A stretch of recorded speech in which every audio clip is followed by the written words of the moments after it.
Jewish text began at Mount Sinai, right?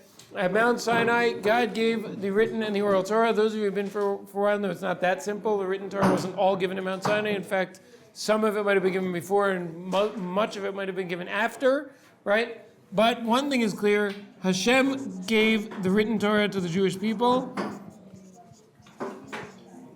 And the 5 books of Moses, the Chumash, right, are we believe to be word for word, letter for letter, the word of Hashem. Right? That's the book. You have it in your packet. Right? The Chumash, made up of the 5 books, Bereshis, Shmos, Vayikra, Bamidbar, and Devarim, in English/Latin. Those are Genesis, Exodus, Leviticus, Numbers, and Deuteronomy. This past week, if you went to synagogue, we finished the book of Bamidbar, right, the book of Numbers, and next week we're starting the book of Deuteronomy, the book of Devarim. Okay? So that was given at Mount Sinai. Those 5, or again, whether it was given at Mount Sinai or not, word for word, letter for letter, we understand the Chumash, the 5 books, to be word for word, letter for letter, the word of Hashem, given to the Jewish people. Now, we've mentioned, for those of you who haven't been here, you can look at your packets and see on page 2 where we proved this from, but that the written Torah makes no sense with an oral Torah, right? That if you don't have an oral Torah, there are verses in the Torah that don't make any sense. There are ideas that come up in the Torah that are not explained. There are verses that seem to contradict each other. There are big gaps of information that are missing. There are things that you and I know about Judaism, and for thousands of years people have all known about Judaism, but they're not mentioned in the written Torah. Where do we all know all that from? From the oral Torah. Where did the oral Torah come from? It was given by Hashem, by God, to Moshe, right, on Mount Sinai. And throughout the time that Hashem was giving him the Torah, every time Hashem would say, write this down word for word, letter for letter, in the Chumash, he would say, let me explain that to you. And that explanation was the oral Torah. Because the oral Torah is every bit as divine as the written Torah. What was the difference between them? The written Torah was written, and the oral Torah was very good, oral. Right? We got some sharp thinkers here. Yeah. How is it scientifically possible that Moses remembered everything?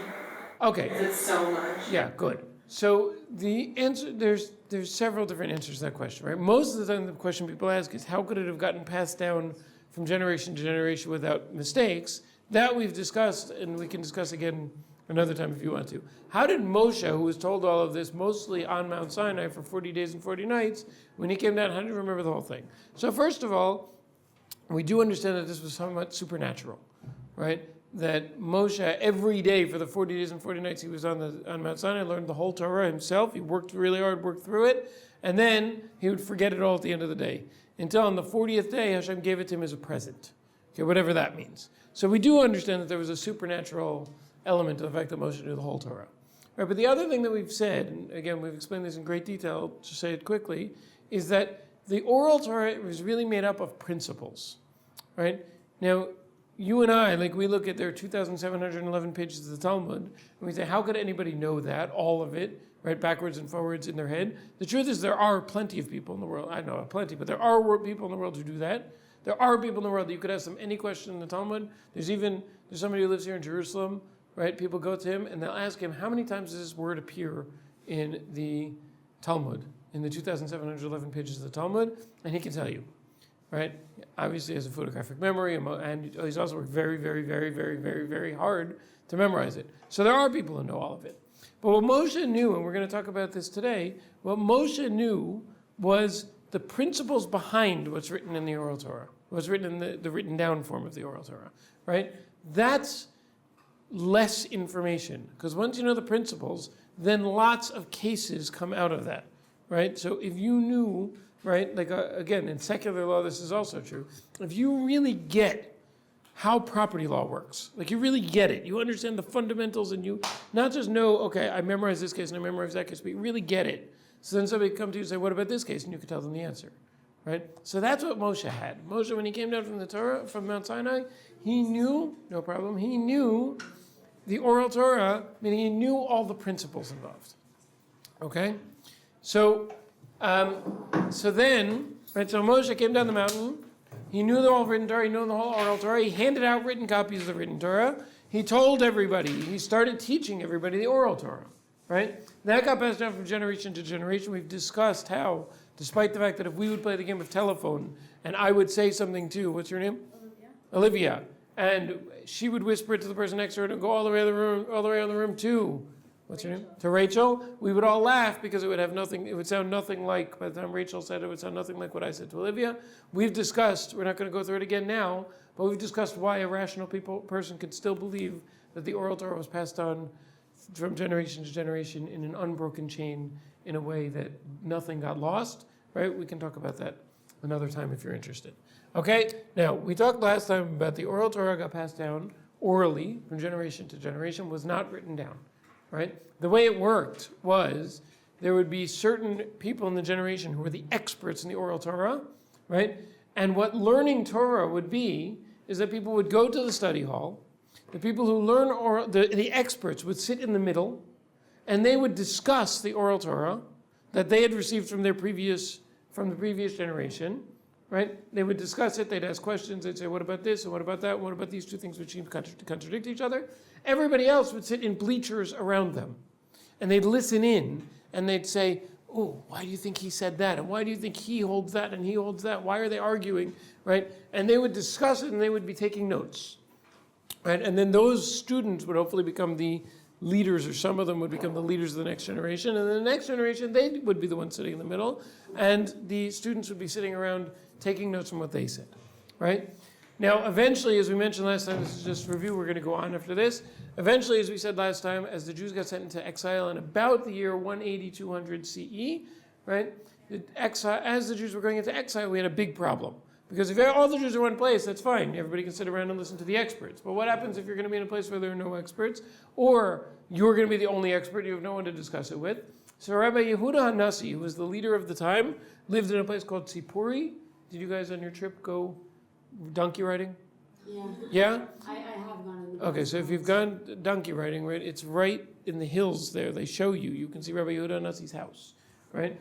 So right around there, and around the year 200 CE, the Mishnah was written. And we discussed last time what the Mishnah is. The Mishnah is, actually 2 times ago, the Mishnah is 6 sections broken down into 63 volumes, right? And that contains the bare minimum of the oral Torah, right? The bare minimum that you need to know in order to get the fundamentals of the oral Torah. It was written in a way that it's like a code. You got to know how to crack it, right? So still, you have to have people around who can show you how to study the Mishnah and have to explain to you why the Mishnah used this word and why it didn't use that word, right? But the Mishnah was a written form that people could now use as the basis for their study of oral Torah. Okay? Over the next 300 years, we said, people think exile got worse, and therefore, not only did we need the Mishnah, we needed another source that would include all the explanations people had given for the Mishnah over these 300 years. That was called anybody remember? Gemara. Very good. And we said that was about 500 CE.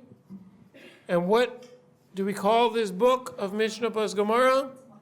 Talmud. Right? So I brought show and tell last time, and I have even more show and tell this time. Right?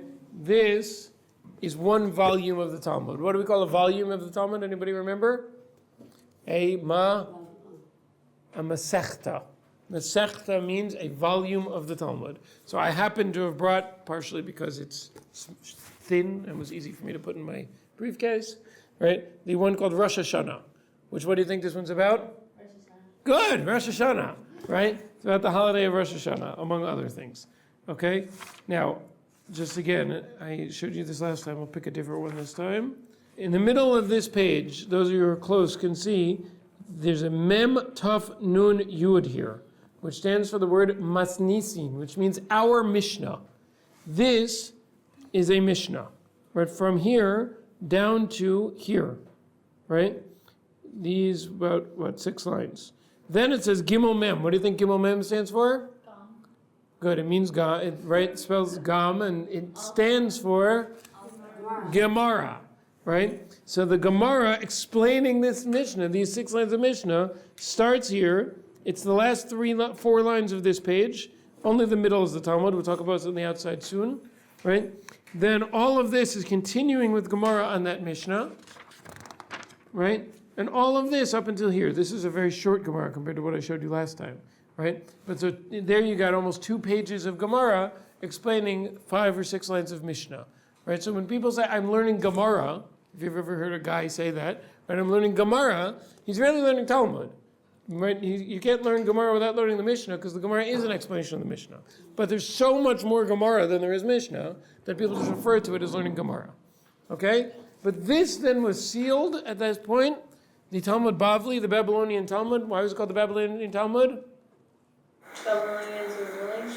Well, where was it written? Wasn't it written In Babylonia. It was written in Babylonia, which is modern day Iran, right? Sorry, modern day Iraq, right? So, and in fact, until recently, there was still a Jewish community in Iraq until the Persian Gulf War. I think there are still a couple Jews in Iraq. But anyway, so at that point they sealed the Talmud and they said, this is now the source that will be the basis for your study of the oral Torah. It used to be completely oral until we wrote down the Mishnah. By the way, I just brought for you, right? People carried these around. This is one of the 6 orders of the Mishnah. It's all in here, right?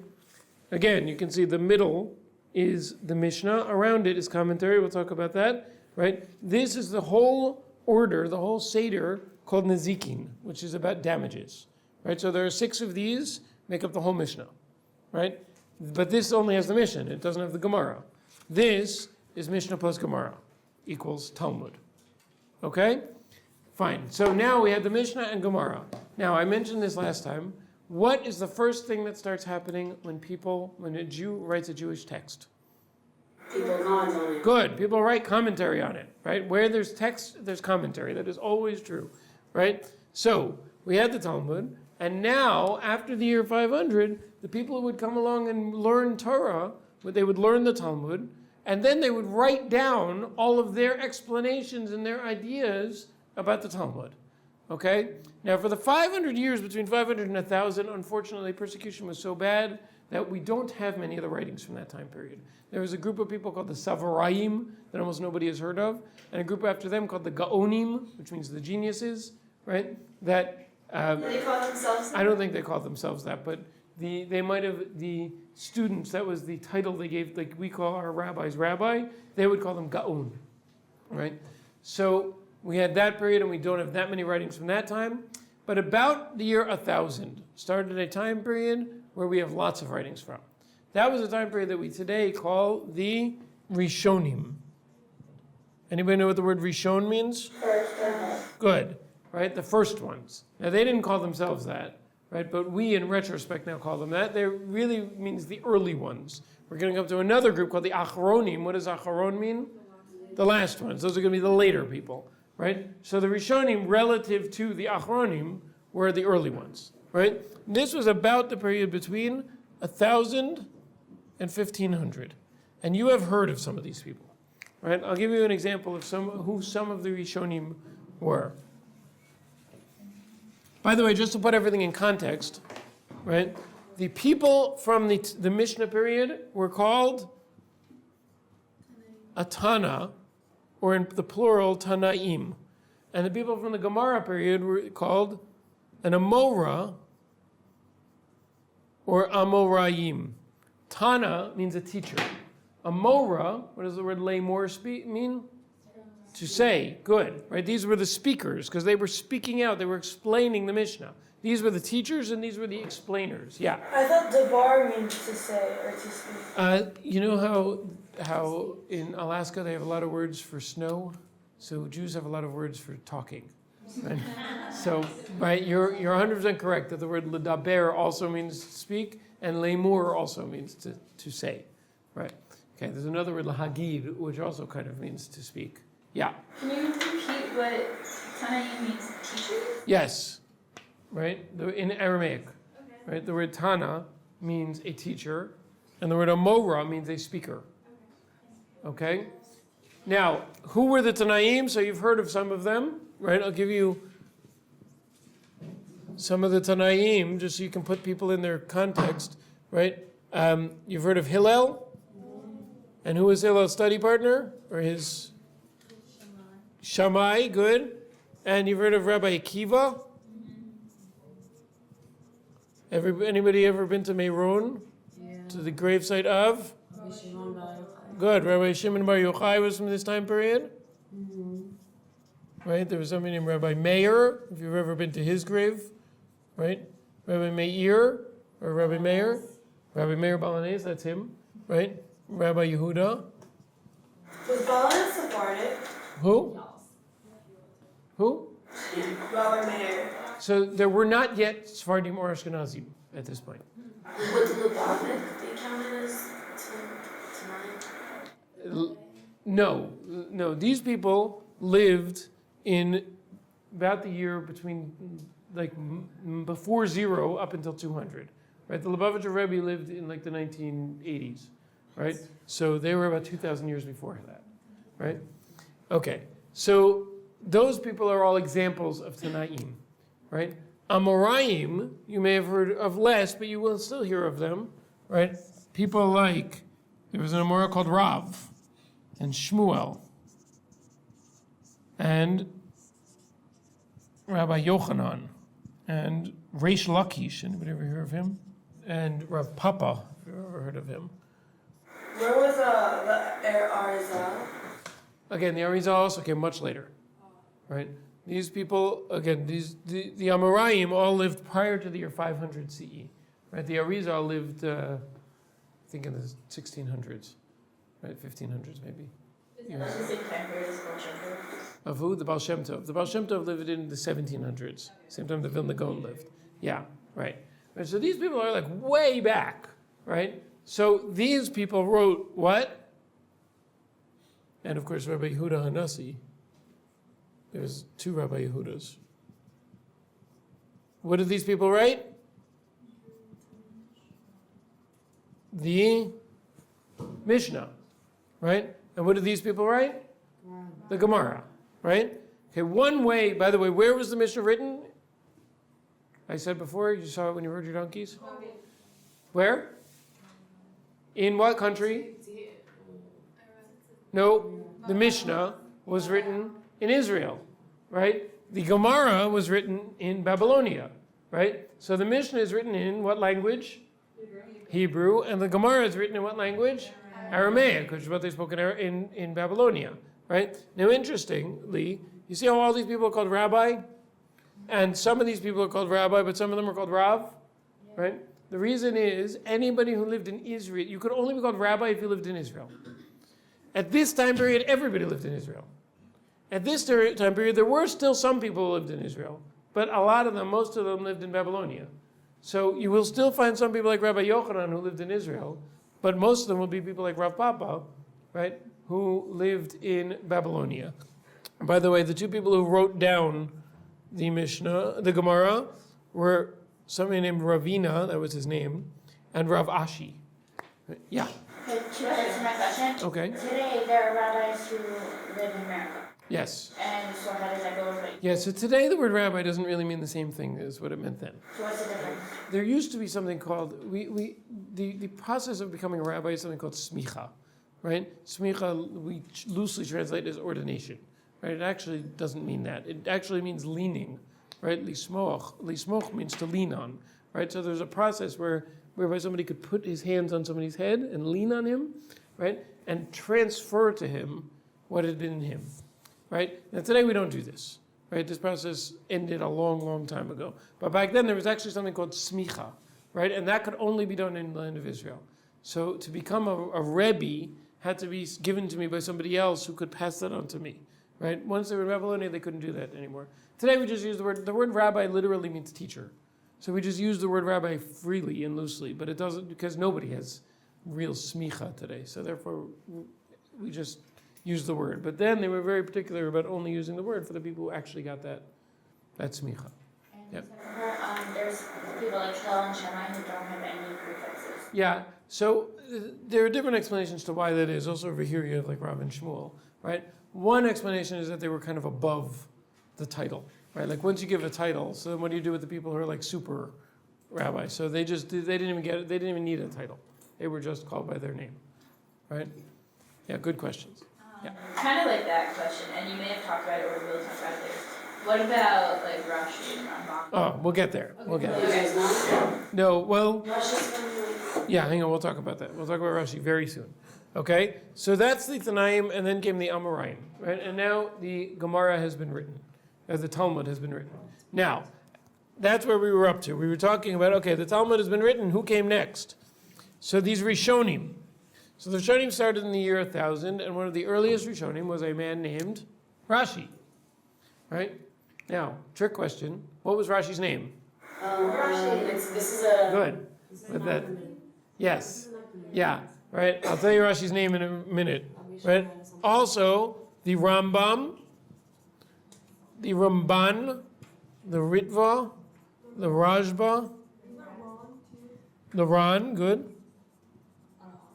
Right? Yeah. Now, what do you notice about all these people? Their names all start with R. Big coincidence, right? And they were all Rishonim, right? So why do their names all start with R? Rabbi.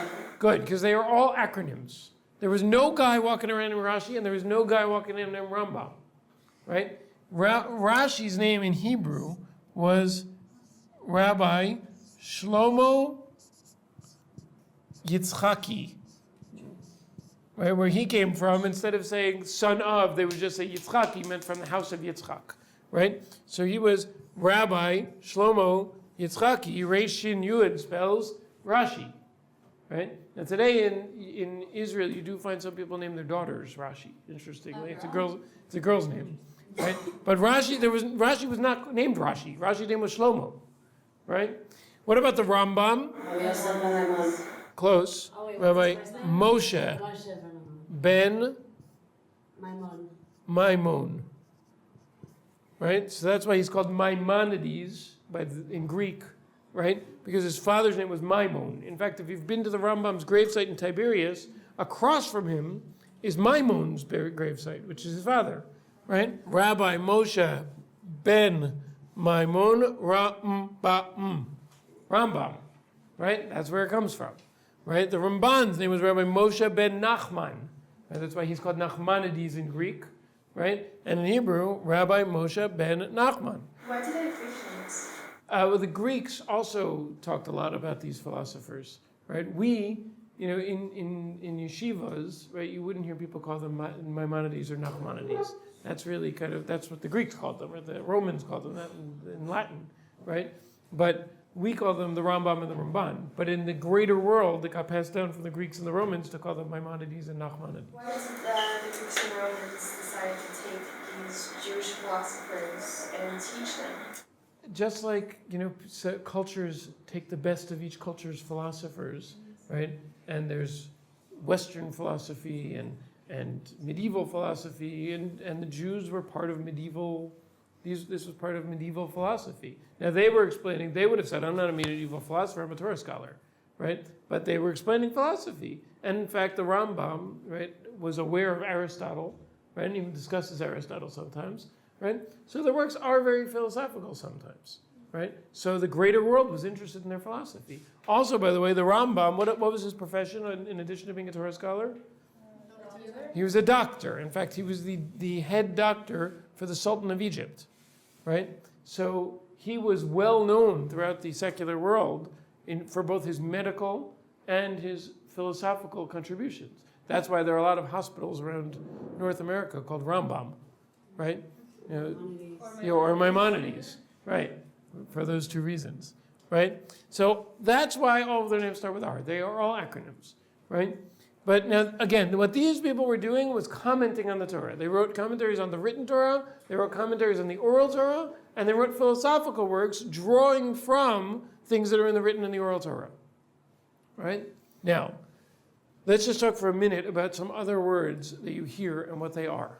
Okay, so far we've covered what the Tannaim are, who the Amoraim are, what the Rishonim are, and we've talked about the Mishnah, the Gemara, and the Rishonim. Okay, next time we are going to talk more about what the Rishonim did and how that led down to some of these other books I have here, like the books of Jewish law, the Shulchan Aruch, and things like that. But we're going to put this on hold for a minute, right? Remember, those of you who were here, I told you that the Mishnah was the way Rabbi Yehuda Hanasi wrote the Mishnah. Is he went around to all those study halls we described, and he said to all the students, everybody give me your notes.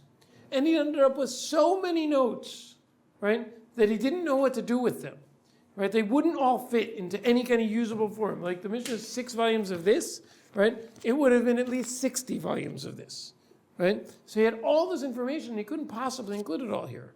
So what he did was, in my image, he cut and pasted the bare essentials, put them in, and left on the cutting floor, so to speak, I'm sure he didn't leave it on the floor, right? But left on the cutting floor all the majority of the oral Torah, right?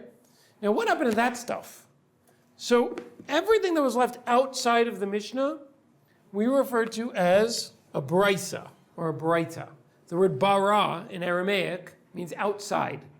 So this is all the oral Torah that was left out of the Mishnah, right?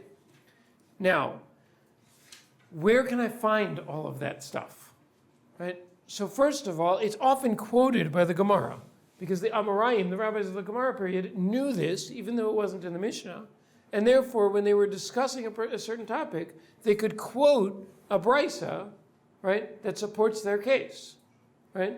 So in the Gemara, in the Talmud, you will often find this generation referring to things from this generation that weren't in the Mishnah. Those things are called a brisa, right? Now, there were other collections of brisas. There's something called the Tosefta, right? But one very important word that you will hear a lot, and I'm sure you already have heard, right, that is a collection of this stuff that was left outside the Mishnah, is a midrash, right? A midrash is oral Torah that was not included in the Mishnah, specifically parts of oral Torah that line up with parts of written Torah. So for example, in any given week, you could look on that week's Torah portion, you could open a midrash, and there are different midrashim, different volumes of midrash, and see what does the oral Torah have to say about this verse that I'm reading right now, about this Torah portion that I'm reading right now, right? And not only on the Chumash, on the books of the prophets also, so you could read the midrash on Megillas Esther, or on the book of Ruth, or on the book of Tehillim, or any of that. They all have their midrashim, right? Now, I'll give an example of what a midrash is, right? Anybody know what Avraham, we read about Avraham in the Torah, what was Avraham's father's profession? He was an idol maker. Good, he was an idol maker, and what happened? Abraham smashed all his idols. Good, right? One day, Avraham's father's name was Terach. He went out to lunch. He said, Avram, you watch the store, right? And watch all the idols. While he was gone, Avraham smashed all the idols except for the biggest one. He took the stick that he had used to smash all the idols and put it in the hand of the big idol, right? When his father came back, his father saw all of his idols were smashed except for one. He said, what happened? He said, you're not going to believe it, Dad. There was this big fight. They all were hitting each other with sticks. And the big one broke all the other ones. And his father said, what did his father say? That his favorite is idols. Yeah, don't be silly, little Abe. They're just idols. They can't do that. And what did Avraham say? Why do you pray to them? He took out his thumb and he said, then why do you pray to them if they can't do anything? Right? And kids learn that midrash, and lots of people have heard that. Right? Where in the Chumash does it say that story? It doesn't. That's part of the oral Torah. But if you open the midrash to the part where it talks about Avraham and his father, you'll find that piece of oral Torah. Yeah. So a lot of, I guess, extra stories you hear are from the midrash? Yes. Okay. Yes. Now there are two types of midrash. Some of them are halachas, or Jewish laws. Another type is called agadata, which is the type that is the stories. So many of the stories that you've heard, right, about the Torah are midrashim, right? And if you come to a class, the rabbi might say, it says in the medrash, by the way, we sometimes call it medrash, right? Or midrash, right? But it says in the midrash, and you think to yourself, I have no idea what a midrash is, but I'll keep listening. Now you know what a midrash is. A midrash is a form of brisa. They are books of collections of oral Torah that line up with the written Torah, right? Okay, and lots of the things. There are children's books called the Midrash Says, right? Well, actually, there are books called the Midrash Says, and then there are children's books called the Little Midrash Says, right? And that's all the things that you always hear about the Parsha, right? And you look through the Parsha and you say, I don't understand. They keep telling me this story, but it's not in there, right? That's why, because it's there. It's in the oral Torah, right? Okay, now again, the Rishonim had access to the oral Torah and the written Torah. And part of what they did was when they read the written Torah, they would tell you what you need to know from the oral Torah in order to understand this part of the written Torah. So for example, if you look at Rashi's commentary on the Chumash, on the written Torah, he's telling you things that he learned from the oral Torah, either from a Midrash or from the Mishnah or from the Gemara. And he is telling you, this is what you need to know to understand this part of the written Torah. Okay, that was one of the roles of the Rishonim, to kind of bring the two together. Okay? Any questions? Yeah. Do you continue to add the commentary of modern rabbis to the Torah? Yes. Right? All the time, new books are coming out, and what they often are is, a book from 1,000 years ago with a new commentary that somebody just wrote. Right? So yeah, you do find it. Yeah. Who was the first Kabbalist? So Kabbalah, right? I know it's not an actual book. Well, one second. The Zohar, which is the fundamental book of Kabbalah, is part of the oral Torah, right? It was given at Mount Sinai, along with the rest of the oral Torah.